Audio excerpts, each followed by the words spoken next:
So 30,000, 100 soldiers. All my niggas go so crazy. In this fucking zone. Swag. I said 30,000, 100 million. All my niggas go so crazy. How did you finish an album in a month? Dude, right now I've been doing this for a month and a half. I have 127 songs that I've freestyled, not written. A lot of it is freestyle, I'm not gonna lie. But a lot of it is like good freestyle that it makes sense. Yeah. Like I got recessions. You really thought that was you really think hold on. You think in a month and a week you're ready to drop a project? Why not? And it's not called mixtape either.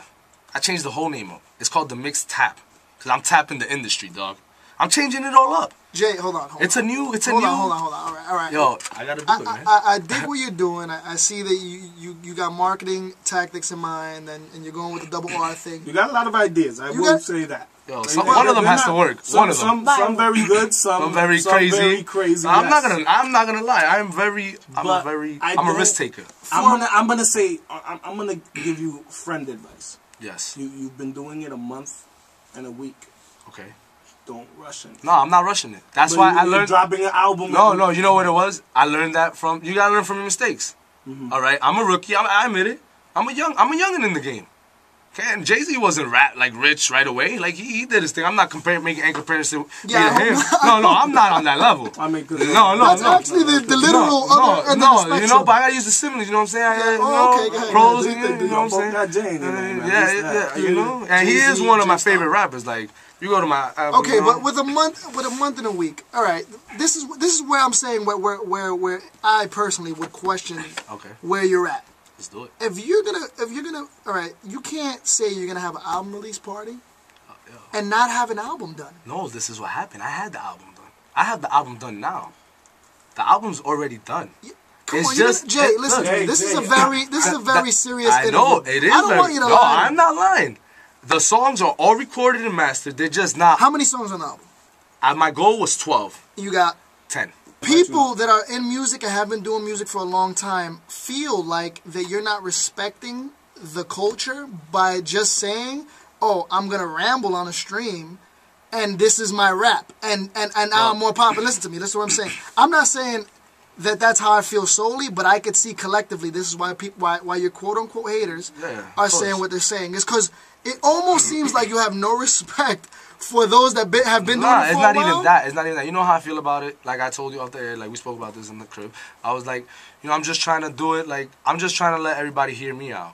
You feel me? Like I feel like I've been quiet for like 20 years. Like you feel me? So I'm just trying to put my voice out there, and this is the way I do it. And people actually listen, good or bad reviews. So what you're saying is that it's not your fault people are paying attention. Yeah, like. You know, like maybe it was a joke maybe at first, and now I just really took it serious. You said that when you started to rap, your first rap, can you lower that down a little bit, Q? It evolved from a poem, correct? Yeah. It was like a long, it was more of like a one-page, it was a long poem actually, if I must say. It was a 5-minute song. Just this poem was about what? Well, first it hit the topic of my girl breaking up with me. Like, you know, everybody has their one breakup. Don't stunt. If you trying to stunt right now, you ain't real. I keep it real. I don't gotta lie about nothing. Okay. You feel me? And then that's a short process, but the rest of the song is where I take you from a listener's point of view and I put you in my position the day I was, September 30th. Rest in peace to my pops. You already know. I put you in the hospital scene as I was live. Like, as I was there, like, I put you there going through what I was going through at that very moment. Your poem varied on topics. Yes. But it's two very big topics.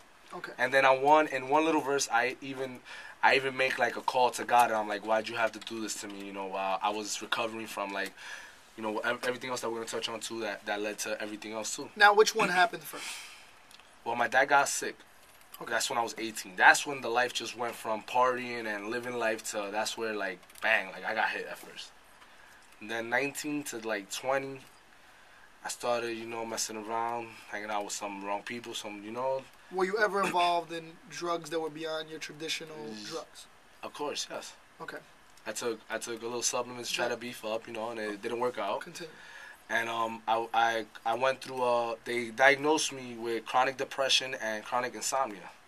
Okay, so you were diagnosed by doctors? By doctors. I've gone to therapists. I've gone to psychologists. I've seen regular doctors. I left the country to go see other doctors. Wow. In another country.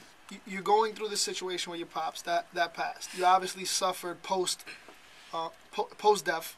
Yeah. Now, the situation with your girlfriend, was that happening at the same time? Or was... Well, she was there for a lot of it, too. Like, she helped me a lot to get through the depression at one point. And I give her a lot of credit for that. I don't ever take that ever away from her. Okay. She stuck through there, like, when I was, like, I wouldn't even talk to her. I wouldn't even talk to my mom. I wouldn't talk to nobody. Like, I'd turn off my phone, wouldn't check face. I would be a ghost, MIA. So basically you turn your back on the people that care. On the whole world. Not even just the people that care. I didn't want to talk to my sisters. The only one I ever spoke to was my dad. I understand. My dad, and that's why when There's always the one person, and then you lost that one. Yeah, and it's crazy because when I went to DR to try to, like, he was like, look, I'm gonna give you money because he was collecting social. He was disabled. He was on oxygen 24/7. Okay. So he was collecting basically disability, Social Security. So he's like, look, this is what I have. I want you to go to DR, and I want you to come back as you. And I get emotional every time I talk about it. Every time I talk about my pops, like I get emotional right now. Like right now, it's hitting me, and I keep it real. I'm not gonna lie, men cry. I don't care. I keep it real. No. I mean, if you don't wanna. No. I'm already. I've been letting it out there. You know, I did like a little pre-interview on my own show, but this is what I wanted. I wanted to put it out there because I want people to know that I really don't rap just to grab attention. If I don't get attention, I still might just do it because I like the hobby and I like the craft.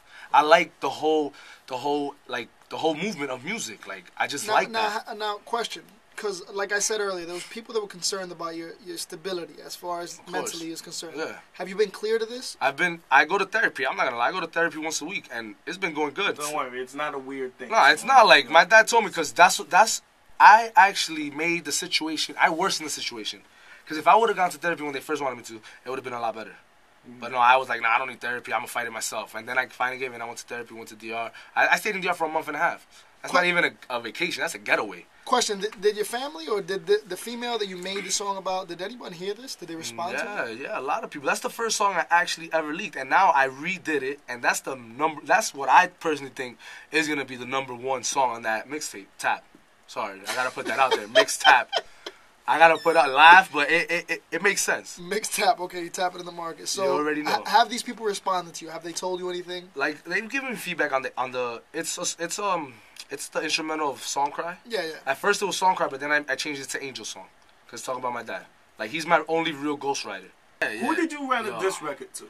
Yo, I wrote a diss track. Before you go into it, you shouldn't be beefing yet. I'm not beefing, but who did you write it to? But it was to 50 Tyson, a.k.a. 25 Slicing. And that was a joke at first. Yes. So hold on. That's what y'all wanted me here for, right? So I'm saying, I didn't know you were going to do that. No, I'll do it. But when you brought it up, you wanted to talk about it, so... I'll do it, man. I'll do it, man. I don't know, this kid from Minnesota, supposedly. And that was a joke. I was in the studio for like the first time in my life. And my producer was like, yo, 50 Tyson, blah, blah. And I was like, and I just wrote it. I didn't even know who the kid was. So I went home and did homework. Can I tell you something? Yeah, I know. We're gonna help you right now. There are a lot of parallels between yourself and 50 Tyson by the way you go about distributing your music. Don't compare a lot of people in the hood are saying you're the hood 50 Tyson. Yo. But see, But I'm not the hood 50 Tyson because I'm my own person. But see, this is why there is no one like me. You've never met anyone like me. This is kind of why we wanted to... 2 stars. This is why we kind of wanted to get in depth. This is why we wanted to do this interview, so people could kind of understand where it's all coming from. Because, to be honest, beforehand, everybody looked at you and said, where is this coming from? When did this kid just wake up and decide he wanted to be a rap star? You ever seen the cartoons when the light bulb goes off? That's how I felt. After I heard like the first recording. That's how I really... I don't know, I started writing, I started taking some of my poetry that I have that nobody, you know how you keep a secret journal? This was more secretive than a secret journal. And you decided to let everybody see that secret? Yeah. S550, drive with my swag, hoes on my dick, cause I rock like Nick Jag, 10 on my